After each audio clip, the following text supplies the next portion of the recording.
So hello everyone, কেমন আছো তোমরা সবাই? আশা করছি অনেক ভালো আছো, সুস্থ আছো। তোমাদেরকে আরও একটা নতুন ব্লগে অনেক স্বাগত। কালী পুজোর দিন মাকে নিয়ে বাড়ি চলে এসেছি। সবাই বরণ করে নিল মাকে। তারপর আমি আর দিদি মিলে মায়ের থানে বসিয়ে মায়ের মুখটা খুলে দিলাম। এবারে আমি আলতা পরছিলাম, তখন দিদি চলে এসেছিলো, তো দিদিকেও পরিয়ে দিয়েছি আর ছোটো মাকেও পরিয়ে দিয়েছি।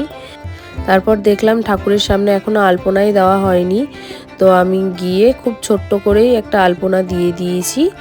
আর প্রতিটা ঘরের সামনেও একটু একটু করে আলপনা দিয়েছি।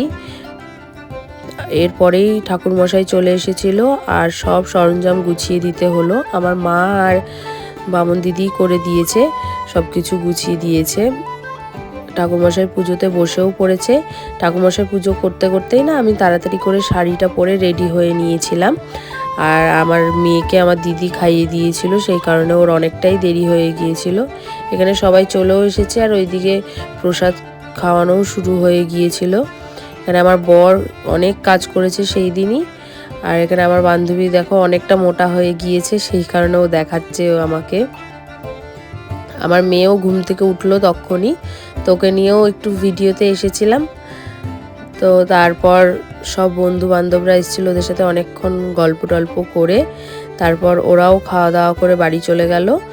আর এইদিকে পুজোর আরতি শুরু হয়ে গিয়েছিল, তো এখন ঠাকুরমশাই আরতি করে নিয়েছে। তারপর শুরু হলো যজ্ঞ। দিয়ে আমার দিদি আর বাপি আর মাই উপোস ছিল, তো ওরাই অঞ্জলি দিয়ে নিয়েছে। তারপর আমরা না অনেক রাত্রে খেতে গিয়েছিলাম, ওরাও সারাদিন উপোস করেছিল। আমি যজ্ঞের টিপ নিয়ে নিয়েছি, আমার মেয়েকেও দিয়েছিলাম।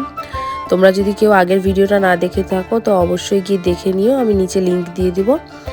আর আমার ফেসবুক ইনস্টাগ্রাম পেজটাকেও ফলো করে দিও আর ইউটিউব চ্যানেলটাকে সাবস্ক্রাইব করে দিও। বাই।